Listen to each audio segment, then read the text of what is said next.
Ну что ж, дорогие мои товарищи, продолжаем эту ужасную тему, тема насилия, насилия в мире, тема абьюза. Она очень сложная, вы знаете, она даже сложная по восприятию. Я, когда работаю с людьми, носителями разрушительной энергии, отрицательные, это слишком отрицательные люди, мне иногда от них так плохо, что меня просто выворачивает. Вы знаете, даже мысли путаются, когда я работаю с этой энергией.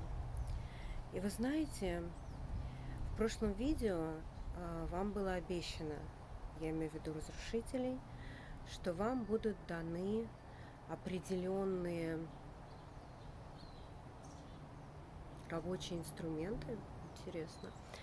Определенные рабочие инструменты, с которыми вы можете найти покой в вашей жизни, перестать разрушать вашу жизнь, перестать разрушать жизнь и счастье ваших близких людей. Наверняка вы их любите где-то там внутри по-своему. И перво-наперво, что мы с вами делаем,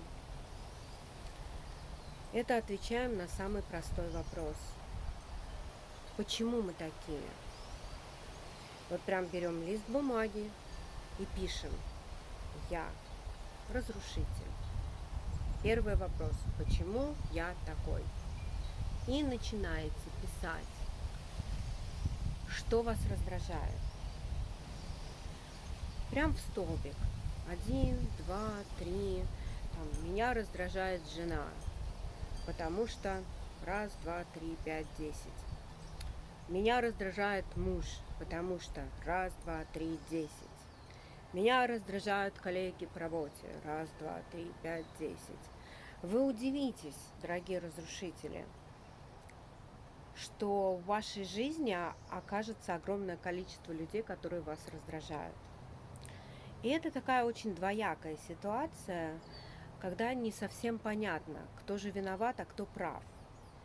Потому что вы, дорогие мои товарищи, очень ловкие. Вы очень ловкие манипуляторы. Вы очень быстро учитесь скрывать. Вы очень четко можете лгать на любые темы. Да я святой, это она меня выводит. Вот я часто это слышу.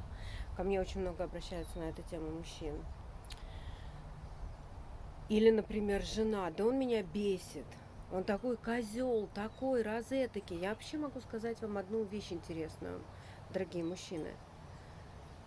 Я очень мало встречала женщин, которые искренне говорили что-то хорошее о своих мужьях. И вот почему я говорю, что это такая двоякая ситуация, потому что нет такого, что вот я абьюзер, я разрушитель, потому что я такой. Нет. Дорогие мои товарищи, вы не такие. Вас такими сделали. В принципе, в основе разрушения стоит две причины. Первое. Возможно, вы отрабатываете какие-то кармические грешки в прошлых жизнях, или в этой жизни вас искусственно общество, ваше окружение, семья, жестокое обращение сделало таким.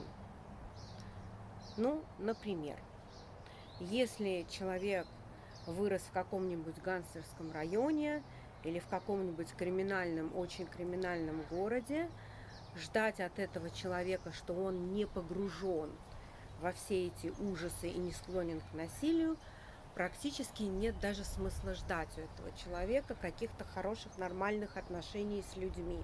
Они всегда будут настороже, они всегда будут в состоянии агрессии и всегда будут готовы защищаться. И вот чаще всего вот этот неконтролируемый гнев, он вызван не сколько нападением, сколько желанием себя обезопасить. Про нападающих это вообще отдельная тема. Это абьюзеры, это люди, которые получают удовольствие от того, что кто-то страдает. Сейчас мы говорим о разрушителях. О разрушителях, которые стали по каким-либо причинам людьми с огромным перевесом отрицательной энергии. Ну так вот, перво-наперво мы разбираемся, почему мы такие. Значит, вот мы написали очень много людей, которые нас раздражают, бесят и выводят на агрессию, да? Зачем нам это надо? Очень простой ответ. Да, спасибо. Очень простой ответ. Для того, чтобы перестать перекладывать ответственность за свои поступки на других людей. Странно, да? То есть я предупреждала в каком-то из своих видео, что иногда приходят такие странные ответы, что сразу вот без пол-литра ты и не разберешься. Но все на самом деле гораздо проще. Мы отрицаем, что мы разрушители, и когда мы вдруг пишем огромный список людей, которые нас бесят, выясняется, что туда вошло какое-то огромное глобальное количество людей, событий. Даже некоторые люди писали: программы меня бесят по телевизору. Окей, перестань смотреть телевизор, казалось бы. Нет, но эти люди, понимаете, они прям вот лезут, они вот им надо. У них все тихо, спокойно, они на ровном месте организуют какой-нибудь скандал. Почему? Потому что для них быть агрессорами – это нормальная среда обитания, понимаете? То есть они не могут жить без скандалов. Они не могут, когда все тихо и спокойно, им кажется, что что-то очень плохое приближается. Они привыкли, что вокруг все плохо, что их в чем-то обвиняют, они в чем-то защищаются. Например, там на них родители нападали в детстве, да, без конца и края. И они выросли в таких вот лгунов. И потом вот эти детские закладки в их голове, да, это же блоки на самом деле, энергетические блоки. Психологи пытаются с этим разбираться, с людьми, но это очень сложно, если честно, без Бога тут вообще не обойдешься никоим образом. Потому что всемогущий это только Он один. Соответственно, что мы делаем? Для того, чтобы понять, что мы агрессоры и нам надо с этим бороться, нам нужно выписать список для того, чтобы понять, что с этим надо заканчивать. И потом вы пишете второй список. А кто же хороший в вашей жизни? Представляете? Кто же в вашей жизни хороший? Что вас радует в этой жизни? Когда люди писали эти списки, выяснялось, что в одном списке, в первом списке, кто их бесит, там все, включая Бога и меня. А во втором списке выяснялось, что там буквально 2-3 позиции. И мы начинаем прошлое упражнение. Помните, мы с вами в работе над высшим Я писали список отрицательных, да, каких-то вещей в нашем характере, делали стрелочку и переводили это в положительное. Вот ровно в том же ключе мы с вами работаем. То есть напротив каждого человека, который нас бесит, мы делаем стрелочку и находим моменты соприкосновения положительного. А что нам нравится в этих людях? И за это цепляемся. А те люди, которые нас не просто, вот они не раздражают, но они, дорогие мои разрушители, они нас каким-то образом умудряются не выводить из себя, за них мы вообще прям вот зубами, руками, ногами, вот так вот прям обними и плачь, что называется, да? То есть для чего это вам надо, мои дорогие? Для того, чтобы у вас был круг поддержки. Постарайтесь больше общаться с этими людьми. И начинайте всегда с комплимента. Научитесь говорить комплименты. Не только же шматом крыть всех вокруг и около. Постарайтесь найти в людях, которые вас раздражают, что-то хорошее. И люди, которые вас не раздражают, просто постарайтесь с ними чаще общаться. В принципе, вот если мы начнем с вами работать вот просто вот так, вот просто напишем листы, да, и начнем это каждый день просматривать. Или через день, или по желанию. Я видела одного человека, который написал вот это все едва ли не с моими подзатыльниками, да. Там просто жена его волоком притащила под страхом развода или смертной казни. То есть там сковородки летали по кухне. Там на полном серьезе люди, когда третий раз попали вместе всей семьей в милицию, они взялись за ум. И жена приволокла его ко мне. В общем, как смогли, мы написали. Часа на 4 бились. Потом они ушли. Звоню жене периодически. Ну, что там, как? Она говорит, ты знаешь, он его скомкал и выбросил. Я такая, окей, давай посмотрим, что будет дальше. А дальше случилось следующее. Лист он скомкал, но работу он начал. Есть такая особенность в агрессорах. Почему они агрессивные? Они хотят самоутверждаться. А тут ему вдруг открыли другой путь самоутверждения. Быть агрессивным легко и просто. Не надо себя держать в руках. Наорал, накричал, все рыдают, все убежали во все стороны. Вот какой я сильный. Но при этом тебя никто не любит. А любовь – это самое созидающее, самое наше любимое чувство на белом свете. Когда нас любят, мы расцветаем, да, вот как цветочки. Соответственно, что хочу сказать.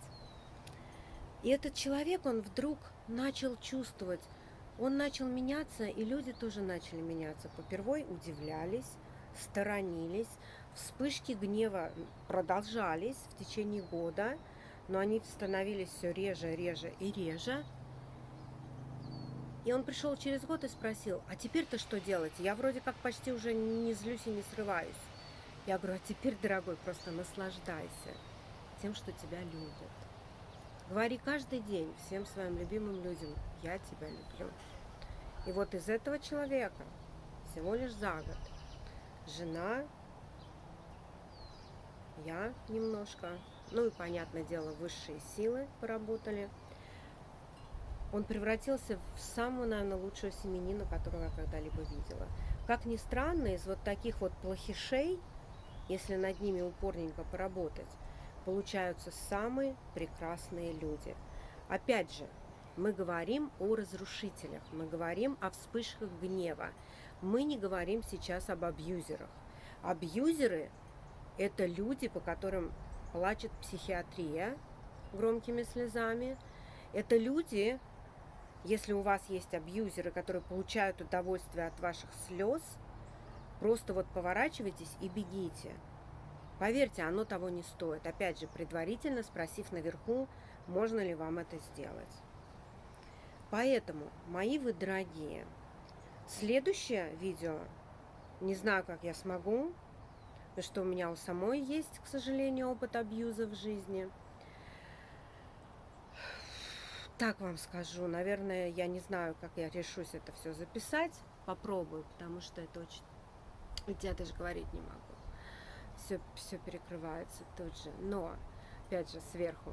Не волнуйся, ты сможешь. Мы будем рядом. Ребята, я знаю. Спасибо. Что я вам хочу сказать? Ну что ж, пишем список любящих людей и нелюбящих людей. Любящие, я имею в виду, которые вас еще терпят, и нелюбящие, которые вот вас уже настолько уже с вами тоже конфронтацию входят и бесят вас еще больше. Справляемся с гневом тем, что понимаем. Это нам не надо.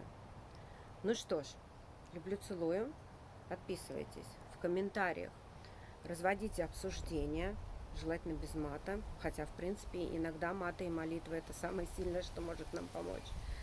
Смысл в чем, ребята? Подписывайтесь, делитесь опытом, задавайте вопросы в комментариях. Следующую, вот как смогу, соберусь силами, запишу про абьюзеров. Сейчас просто уже сил нет. Значит, всего хорошего, до новых встреч. Люблю, целую.